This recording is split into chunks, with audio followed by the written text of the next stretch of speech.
Imagine pedaling down a street, but instead of the smooth hum of rubber on asphalt, you feel a jarring, rhythmic thump-thump beneath you. Every rotation of the square wheel sends a shudder through the frame and into your hands. The bike fights the flat ground, bucking with every corner. You push through the resistance, legs burning as you reach the specially engineered track. The road surface here is not flat, it is a series of inverted catenary curves, rising and falling in precise, calculated waves. As the square corners hit the ground, the bike stays perfectly level. The geometry of the road matches the wheel. You stop pedaling for a second, watching the frame glide forward without a single vertical tremor. It is a mechanical paradox that defies intuition. Your brain expects a jolt, but the bike delivers a glide. You accelerate, the square wheels spinning in perfect harmony with the track, turning a physical impossibility into a steady, rhythmic motion. You are no longer fighting the road. You are moving in lockstep with its strange, curved logic. The world around you blurs, but the ride remains unnervingly flat, a testament to the fact that even the most illogical shapes can find balance. You step off the square-wheeled machine and approach the next challenge. The reverse steering bicycle looks ordinary, but its geometry hides a trap. You grip the handlebars, intending to veer right to avoid a patch of gravel, but the front wheel snaps sharply to the left. The bike jerks beneath you, the frame bucking as your weight shifts in the wrong direction. Gravity takes over. You tumble sideways, hitting the grass with a dull thud. You stand up, brush the dirt from your palms, and try again. This time, you force your hands to move left to turn right. Your brain screams in protest. The muscle memory of a lifetime fights every micro-adjustment you attempt. You wobble, the handlebars twitching like a live wire, and you crash again. It is not a matter of strength, it is a matter of rewiring. You spend the next hour in a loop of mounting frustration. You push off, you turn, you fall. You push off, you turn, you fall. Every nerve in your arms is wired to correct your balance in one direction, and every time you try to override it, your body betrays you. You are fighting the ghost of every bike you have ever ridden. The simple act of staying upright has become a complex puzzle, one that demands you dismantle your own instincts piece by piece. You stare at the handlebars, waiting for the moment your mind finally stops fighting. You leave the grass behind and approach the 10-foot frame. It looms over the path, a skeletal structure of metal reaching toward the sky. To mount it, you drag a portable ladder into position, hook it over the frame, and begin the climb. Each step takes you higher, away from the familiar ground and into the open air. You reach the seat, perched precariously at the summit, and grip the handlebars. The world below looks different from this height. You push off, finding your balance on the pedals. As you glide forward, your head brushes against the low-hanging branches of a nearby oak, forcing you to duck and weave to avoid the leaves. The sensation of height is immediate and dizzying. You look down to see pedestrians stopping in their tracks.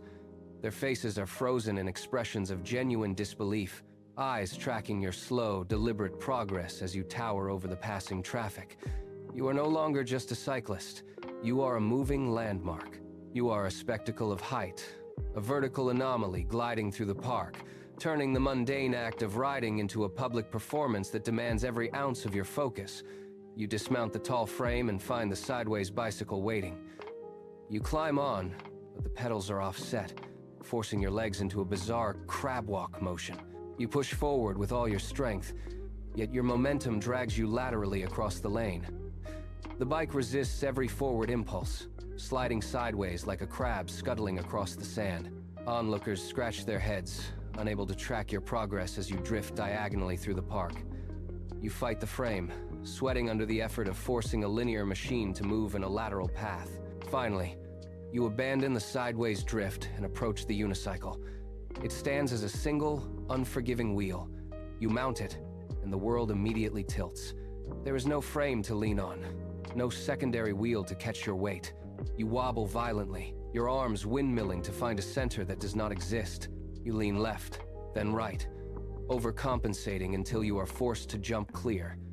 You try again, tightening your core, locking your spine into a rigid column.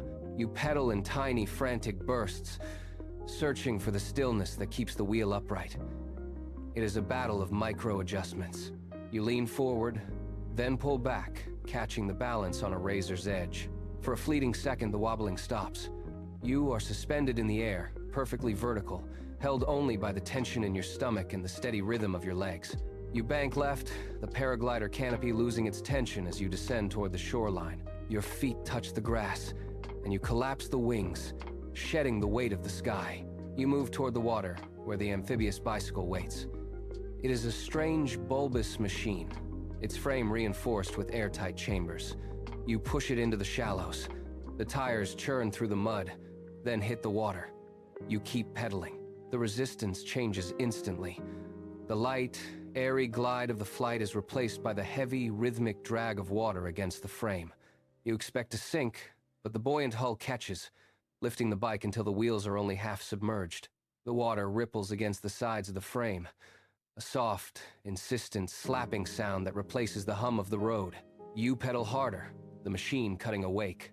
You have mastered the air, and now you conquer the water, proving that the road is wherever you choose to pedal. You pull the amphibious bicycle onto the bank and approach the double bike. It is a long, rigid frame with two seats facing away from each other.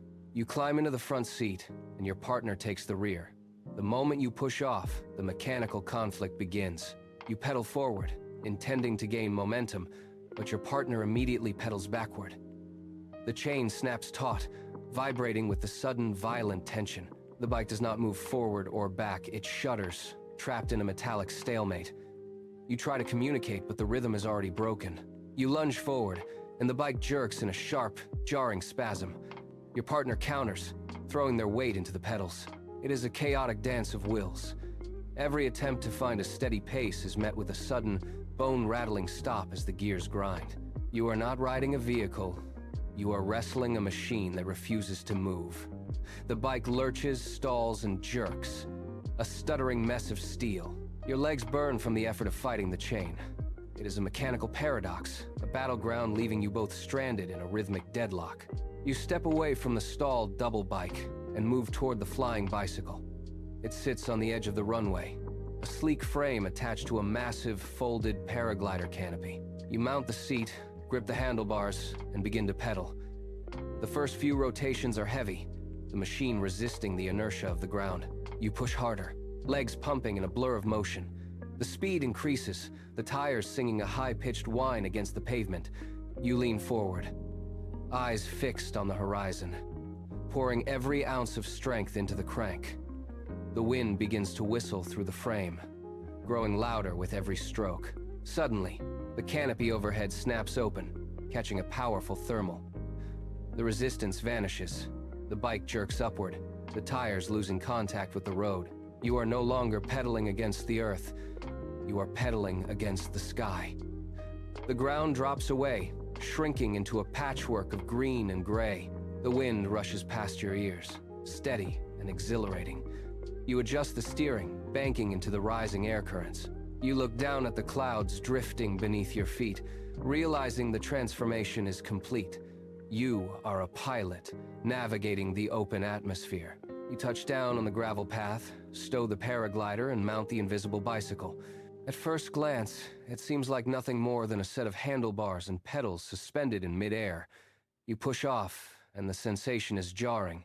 Your brain struggles to reconcile the lack of a visible frame. You glide onto the main walkway of the park. The optical engineering is flawless. As you pass a group of people sitting on a bench, their conversation dies instantly. You pedal faster, the wind rushing past your ears. Yet to the onlookers, you are a silent, hovering phantom. You weave between the trees, the absence of a frame making every turn feel like a trick of the light.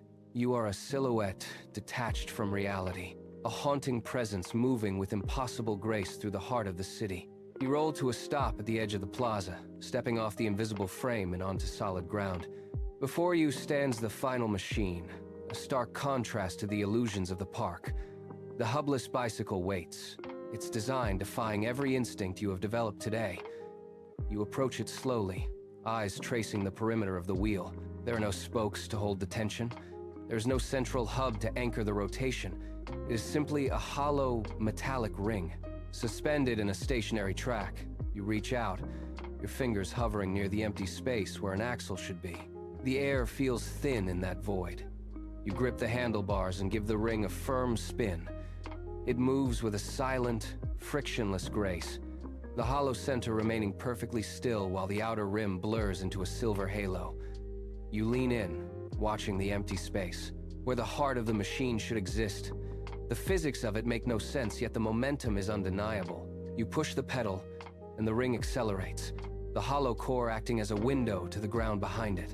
The world shifts as you stare through the center of the wheel, seeing the path ahead through the very heart of the drive system.